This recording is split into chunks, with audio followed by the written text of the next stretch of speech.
Hola, ¿qué tal? Espero que se encuentren muy bien. El día de hoy seguimos hablando de políticas económicas. Vamos a hablar de las diferencias entre los modelos neoclásicos y los modelos keynesianos.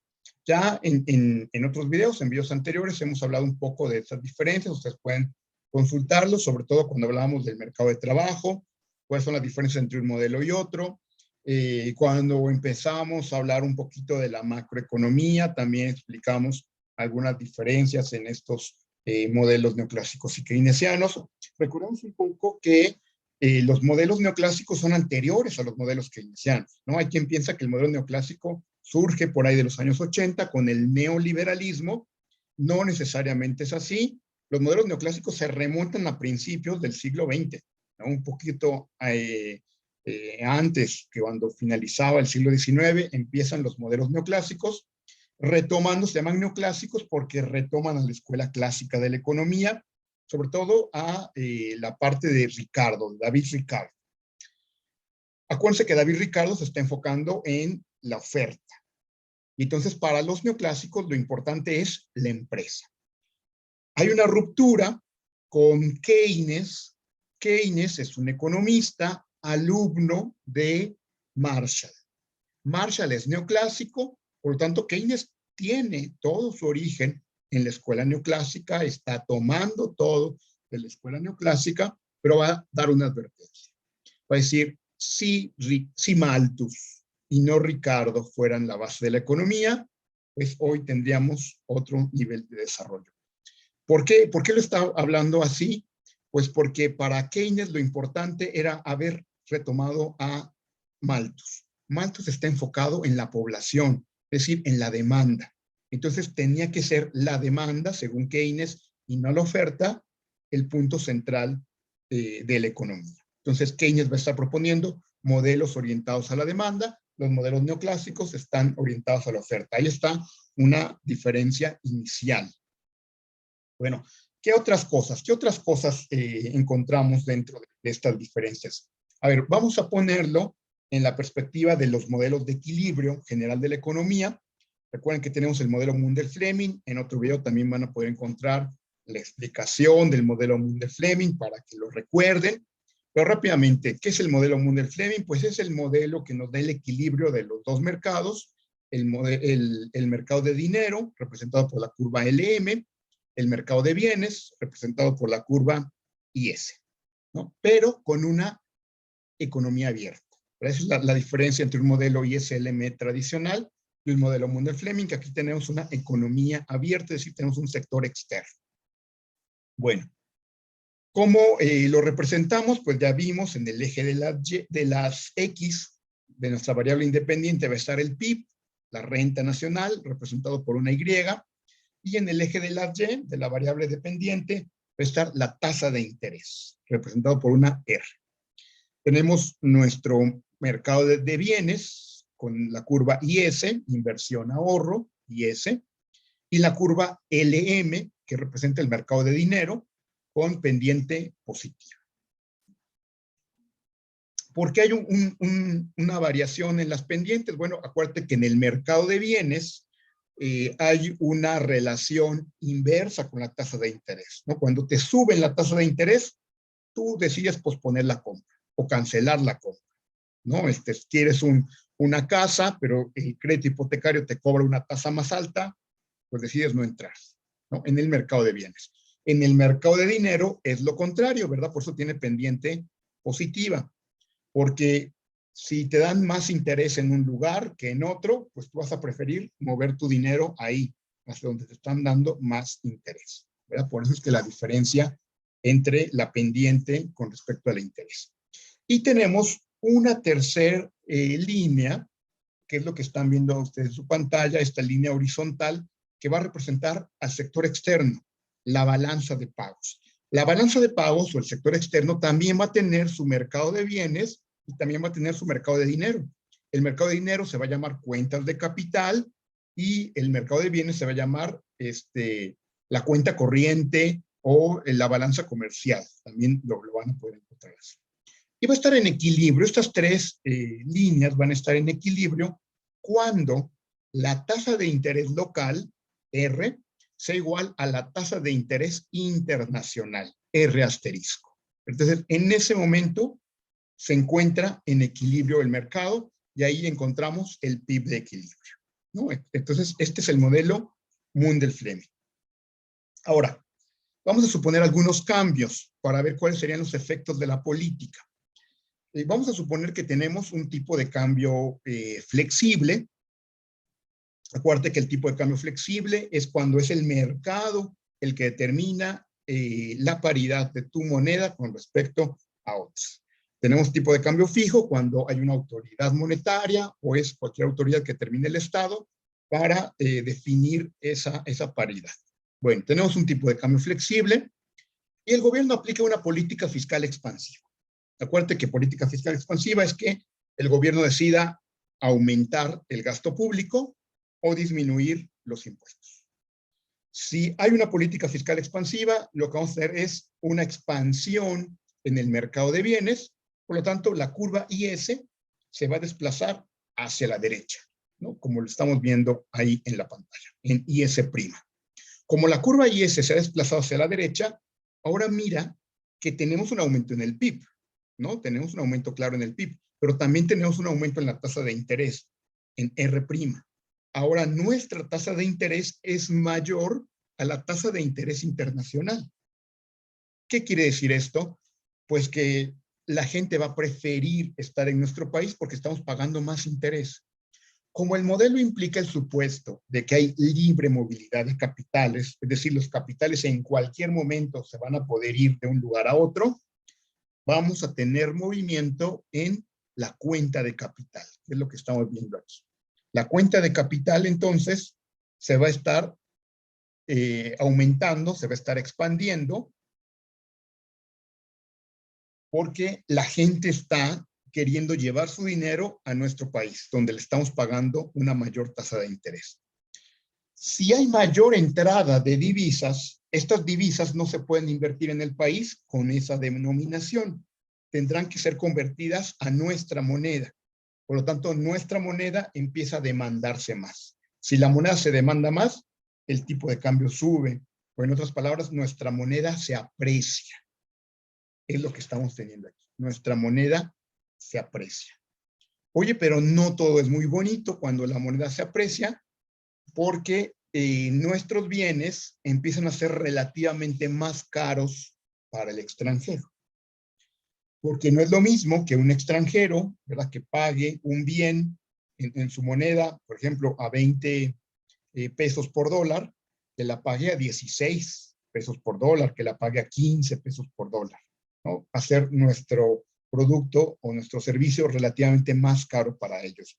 Lo mismo nos sucede en caso contrario, ¿no? Cuando nosotros queremos ir al extranjero, pues no es lo mismo que paguemos nuestros boletos a 20 pesos por dólar, que los paguemos a 22, que los paguemos a 23.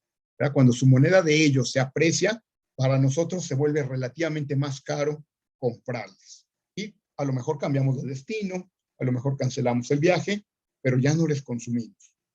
¿Esto qué quiere decir? ¿O esto dónde se va a afectar? Pues en la XN. Acuérdate que XN es exportaciones netas. Exportaciones menos importaciones. Vamos a dejar de exportar.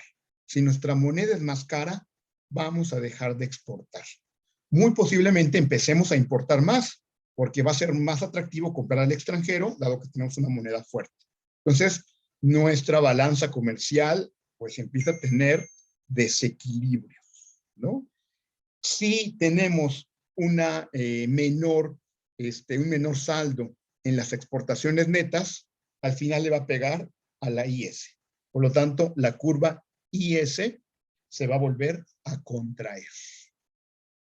¿Cuál es la conclusión de esto? Que cuando tenemos tipos de cambio flexibles, la política fiscal es ineficiente. Entonces, no tiene sentido poner política fiscal cuando tenemos tipos de cambio flexible. Este es un argumento neoclásico. Por eso a veces no entendemos cuando los neoclásicos dicen, no, el gobierno no debe bajar los impuestos, o no, el gobierno no debe aumentar el gasto público, porque aquí está demostrado y no tendría ningún sentido. No va a pasar nada positivo cuando el gobierno tenga alguno de esos instrumentos de política. Ahorita vamos a ver la contraparte, ¿no? Les propongo que vean esto, porque de repente me preguntan, oye, ¿qué pasaría si ahora tenemos un tipo de cambio fijo y la política es expansiva? Bueno, ¿qué pasaría si ahora tuviéramos una política monetaria expansiva o restrictiva? Bueno, aquí están todos los escenarios posibles con los cambios que habría tanto en el PIB, ¿no? La Y, como con la tasa de interés, ¿no? Entonces, para que lo vean con tipos de cambio flexible, con tipos de cambio fijo y con diferentes instrumentos de política económica, tanto la fiscal expansiva y restrictiva como la monetaria expansiva y restrictiva. Vean ustedes que cuando el tipo de cambio es flexible, la mejor política es monetaria. Pero en cambio, cuando el tipo de cambio es fijo, la política más eficiente es la fiscal, ¿no? Vean ustedes, esas diferencias no necesariamente se tiene que dar así. Recuerden que hablamos de modelos matemáticos que no necesariamente en la realidad implican que se representen al 100%. Y recuerden que todos los modelos en economía se basan en el supuesto ceteris paribus. Todo lo demás permanece constante. Es decir, si hay una variable en la vida real que se va a estar moviendo y que va a estar afectando, pues claro que nos va a sacar de balance lo que ya teníamos proyectado. Bueno, entonces les dejo esta tablita para que la revisen, para que la chequen, vean cuál es la política más eficiente y puedan hacer algunas comprobaciones gráficas de esto que les estoy hablando. A ver, vamos a ver las diferencias de los modelos keynesianos y neoclásicos, ¿no? A partir de esto. Acuérdate que el modelo keynesiano es un modelo de corto plazo, de corto plazo. El modelo neoclásico es un modelo de largo plazo, ¿no? Aquí viene la famosa broma de Keynes, cuando a Keynes le preguntan por qué no hace modelos de largo plazo, ¿verdad? A diferencia de los neoclásicos, ¿verdad? Cuando a un neoclásico tú le dices, oye, es que no se cumple lo que estás diciendo, el neoclásico te va a decir, en el largo plazo. Espérate, en el largo plazo se va a cumplir. Oye, pero es que no estamos viendo el cambio en el largo plazo, ¿no? Eso no lo sabemos de memoria, seguro lo has escuchado mucho en la tele, en los noticieros, con las personas, de que, oye, ¿por qué las reformas neoliberales que se aplicaron en el país en los años 90, 2000 no están generando crecimiento, no están disminuyendo la pobreza en el largo plazo, ¿no? Y siempre estuvimos esperando el largo plazo. Keynes, a manera de broma, pues les contestaba, mira, en el largo plazo todos estaremos muertos, ¿no? Y en efecto, en el largo plazo lo único seguro es que todos estaremos muertos. Por eso Keynes está enfocado en el corto plazo. Entonces, los modelos keynesianos son modelos de corto plazo. Vamos a ver del lado izquierdo de la pantalla, estás viendo precisamente el equilibrio de la economía, ¿no? En el modelo ISLM. ¿Qué pasaría cuando tenemos un aumento en el gasto, una disminución en los impuestos y política fiscal expansiva? Bueno, de acuerdo al modelo keynesiano, si tenemos política fiscal expansiva, la curva IS se va a desplazar hacia la derecha, por lo tanto, hay un aumento de la tasa de interés, pero también hay un aumento del PIB. Oye, pero la tasa de interés va a generar que haya menos inversión. No importa. En este modelo, acuérdate que quien sustituye la inversión privada va a ser el Estado en este efecto crowding out, ¿no? El efecto desplazamiento. Entonces, el resultado neto es que va a aumentar el PIB. Ahora, si esto lo vemos desde el equilibrio de la economía, desde ver la macroeconomía, es decir, la oferta agregada, la demanda agregada, pues mira, lo que tenemos es esto, lo que está en la gráfica del lado derecho. En el lado de las X tenemos al PIB, la renta nacional. Del lado de las Y tenemos el nivel de precios. Tenemos la demanda agregada, que tiene pendiente negativa, como cualquier demanda de cualquier mercado. Pero mira, tenemos la oferta agregada que tiene su pendiente horizontal. No tiene pendiente positiva, como cualquier mercado. Tiene una pendiente horizontal. ¿Por qué tiene la pendiente horizontal? Porque dice Keynes que en el corto plazo los precios no van a cambiar. ¿Por qué no cambian los precios? Porque están sujetos a diferentes elementos. Por ejemplo, los salarios. los salarios no están aumentando a cada rato. Los salarios en nuestro país se revisan cada año. Entonces, si hay un contrato colectivo, si hay un contrato individual, pues se estará revisando cada año ese salario. El salario mínimo se revisa cada año, no está cambiando cada rato. Quien tiene un contrato de arrendamiento, por ejemplo, el precio de ese arrendamiento no va a cambiar mes con mes. Se va a cambiar hasta que se renueve el contrato, ¿no? Regularmente son también por un año. Oye, y los productos que van subiendo, por ejemplo, los alimentos, pues esos sí están cambiando en el corto plazo. Pues sí están cambiando en el corto plazo, pero no le van a afectar a la economía en lo general. Por ejemplo, si sube el precio del aguacate, si sube el precio del limón, como lo hemos visto, pues las personas que lo utilizan, una tortería, una taquería, no va a aumentar el precio de las tortas, no va a aumentar el precio de los tacos en el corto plazo, ¿no?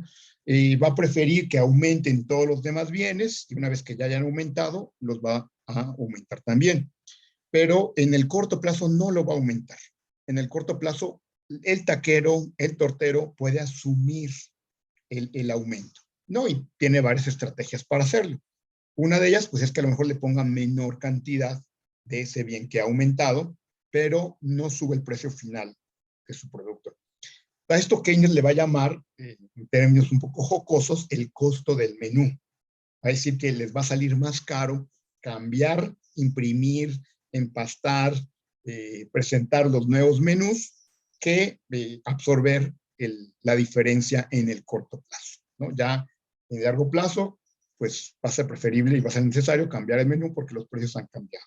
Entonces, si ustedes llegan a un restaurante y de repente ven que la carta, el menú ya es nuevo, pues espérense porque seguramente ese restaurante ha cambiado de precios, ¿no? Han subido los precios, ¿no? Eso ya no lo sabemos los economistas. Cuando llegamos a un lugar y vemos que han cambiado el menú, han borrado el anterior y ahora tienen uno nuevo, han empastado uno nuevo, híjole, ya sabemos que cambiaron los precios. Bueno, eso es un poco, en términos jocosos, hay otras cuestiones detrás, ¿verdad? Que tienen que ver con la elasticidad. Si los precios aumentan rápidamente y no tienen elementos inelásticos, pues es posible que perdamos demanda al momento de aumentarlo, ¿no? Entonces, esto tiene ahí un trasfondo cuando hablamos de la elasticidad en microeconomía. Pero ven ustedes, como el nivel entonces de precios no cambia y la oferta agregada tampoco cambia, la oferta agregada es plana, es horizontal, tenemos que un aumento en, en una política fiscal expansiva nos va a referir en un aumento en el Producto Interno Bruto, ¿no? Como lo estamos viendo desde esta perspectiva. La oferta agregada de corto plazo no cambió, se ha mantenido, no se ha desplazado la curva, no se ha desplazado, se encuentra horizontal. Y me van a preguntar, oye, pero entonces, si no ha cambiado, ¿por qué hay un aumento en el PIB? ¿No? ¿Por qué está subiendo el Producto Interno Bruto?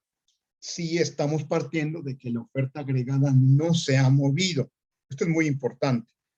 Y esto es también parte de las diferencias entre el modelo keynesiano y el modelo neoclásico. Acuérdense que las empresas no pueden cambiar su nivel de producción en el corto plazo.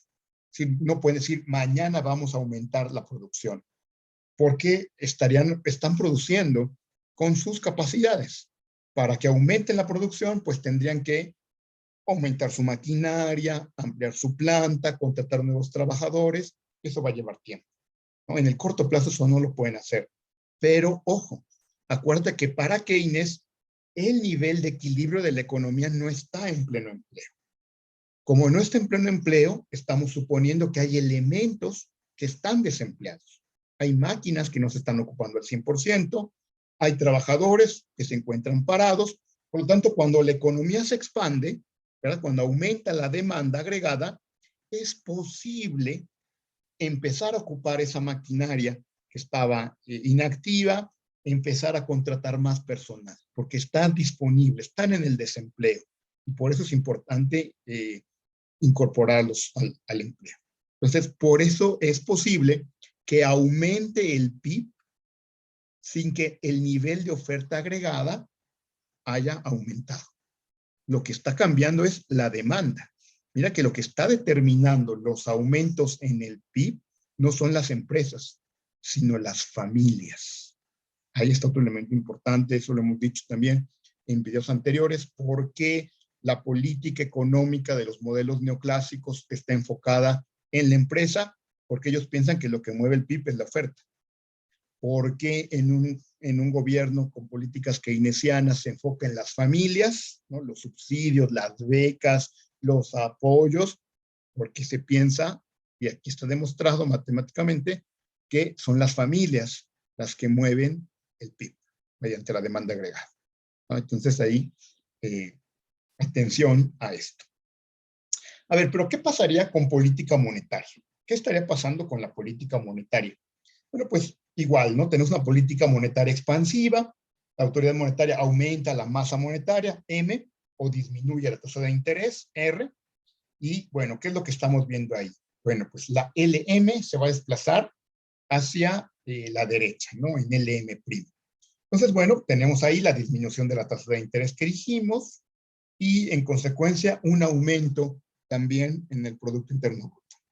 Como la curva de oferta sigue siendo horizontal, tenemos un desplazamiento de la demanda agregada a demanda agregada prima. Entonces tenemos al final un efecto de aumentar el Producto Interno Bruto.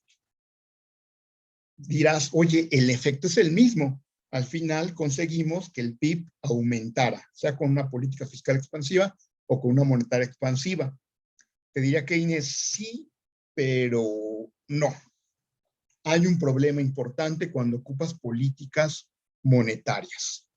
¿Se acordarán ustedes que cuando vimos este modelo en su ecuación general, y si no, ahí están los videos, revisen los videos a todos aquellos que están viendo este video y no recuerdan las ecuaciones, pueden revisar el video de Mundell-Fleming para que vean cómo se componen las ecuaciones, y dentro de cada ecuación metíamos parámetros, ¿no? Había parámetros que les llamábamos incluso propensiones, ¿no? La propensión que había, por ejemplo, la propensión a consumir, y que eso determinaba o era determinado por la confianza del consumidor, por el contexto, etcétera, la propensión a invertir, la propensión a demandar más dinero, ¿no? Entonces, estas propensiones, que no son otra cosa que sensibilidades, ¿no? En economía es la sensibilidad que hay, es muy importante para Keynes. Esto es muy importante. Hay una sensibilidad a la tasa de interés. Habrá momentos en que la tasa de interés o en que las personas sean sensibles a la tasa de interés, y habrá momentos en los que no haya sensibilidad. Bueno, ¿qué va a pasar cuando no haya sensibilidad a la tasa de interés?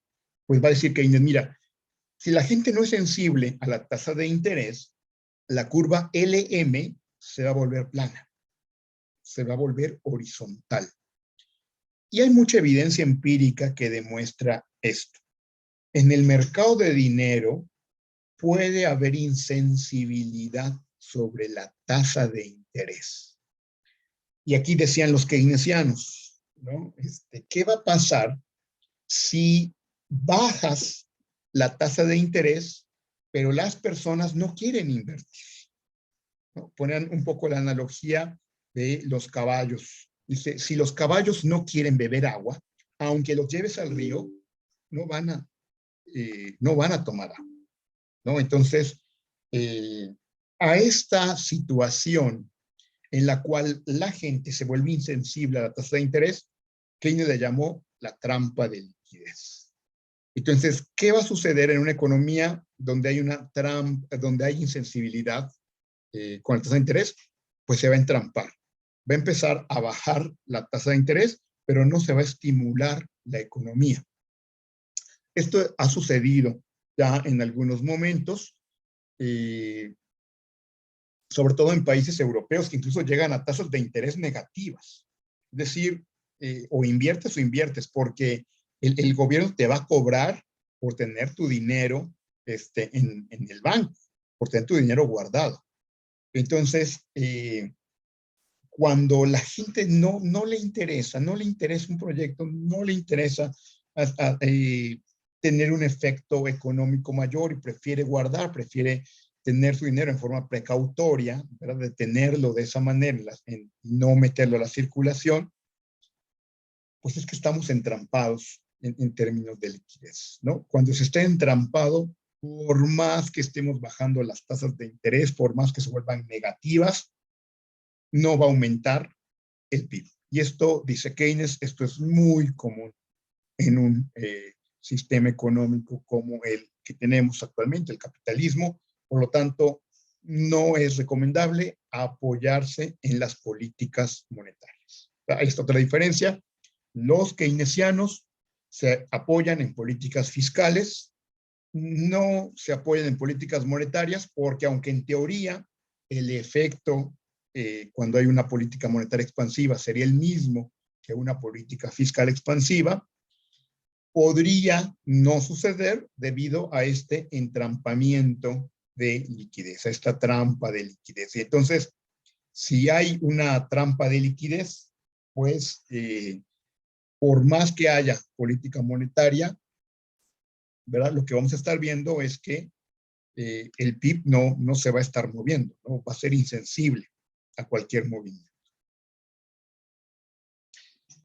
Ahora, vamos a ver con los modelos clásicos, ¿no? Los modelos neoclásicos, aquí también he insistido mucho, no confundamos modelos neoclásicos con modelos neoliberales. Lo neoliberal no existe en la economía como tal, ¿verdad? Lo neoliberal es un conjunto de políticas económicas, no es una escuela de pensamiento económico. La escuela de pensamiento se llama neoclásica, no neoliberal. Muchos neoclásicos incluso han estado en contra de las políticas neoliberales, ¿no? Algunos neoclásicos han sido partidarios de las políticas neoliberales, algunos se han arrepentido antes de morirse, como el caso de Milton Friedman, y algunos más han dicho, yo no estoy de acuerdo, esto que están aplicando los neoliberales no es lo que estamos proponiendo desde la escuela neoclásica. Entonces, los neoclásicos se lavan las manos de lo que se aplica en el neoliberalismo, ¿verdad? No es lo mismo, aunque los neoliberales argumentan que han retomado todo de la escuela neoclásica. Bueno, los modelos clásicos o neoclásicos están orientados en el largo plazo. A ellos les interesa el largo plazo. ¿Por qué? Porque dicen ellos, en el corto plazo las variables se van a mover. Vamos a tener disturbios, vamos a tener movimientos en las variables, eso es normal, dicen, pero en el largo plazo van a llegar a su punto de equilibrio. Entonces, los equilibrios de estos modelos son equilibrios de largo plazo. A ver, igual, vamos a suponer que tenemos política fiscal expansiva, ¿no? Entonces, ahí estamos viendo el desplazamiento de IS a IS', tenemos un aumento en el PIB, pero mira ahora la curva del mercado que está a la derecha, ¿no? Ahí está la curva del mercado, el PIB y nivel de precios. Y aquí vamos a encontrarnos que la demanda agregada sigue teniendo pendiente negativa, pero ojo, aquí la curva de oferta es vertical. La curva de oferta es vertical y ya no están fijos el nivel de precios. ¿Por qué? Porque en el largo plazo los precios se aumentan. En el largo plazo ya se pueden aumentar los salarios, en el largo plazo se aumentan los costos del arrendamiento, en el largo plazo cambian los menús de los lugares, entonces en el largo plazo los precios sí están aumentando. Y la curva de oferta agregada de largo plazo es vertical. ¿Por qué? Porque acuérdate que bajo el modelo clásico estamos en pleno empleo. Estamos en pleno empleo. Estamos ocupando todas las máquinas, estamos ocupando a todas las personas, por lo tanto la producción no va a aumentar.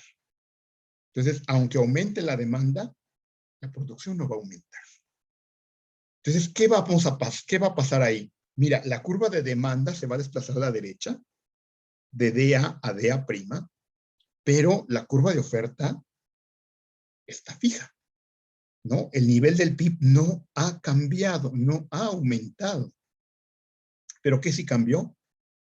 El nivel de precios, ¿no? Aquí lo vamos a ver.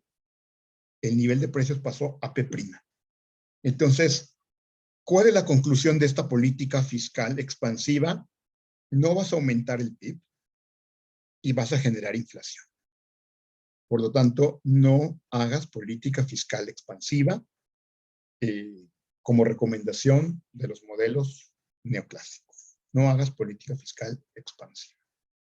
Por eso es que ellos no están de acuerdo en estas políticas fiscales expansivas, el aumento del gasto, el dar subsidios a las familias, el dar apoyos a las familias, porque no va a aumentar el nivel de producción. ¿Por qué no? Porque estamos en pleno empleo, ¿no? Todo esto, acuérdense que todos los modelos se deben de juzgar dentro de sus supuestos. Alguien me va a decir, oye, pero pues la gente está desempleada, las máquinas están sin ocupar. Es un supuesto que estamos en pleno empleo. Entonces, bajo el supuesto de pleno empleo, la política fiscal expansiva es ineficiente. No la apliques, ¿no? Ahí están las conclusiones, que es lo que hay que estar aplicando, pues una política monetaria, ¿no? Entonces, ahí están algunas diferencias entre los modelos clásicos y los modelos keynesianos. Y bueno, pues nos vemos en el siguiente video. Muchas gracias. Hasta luego.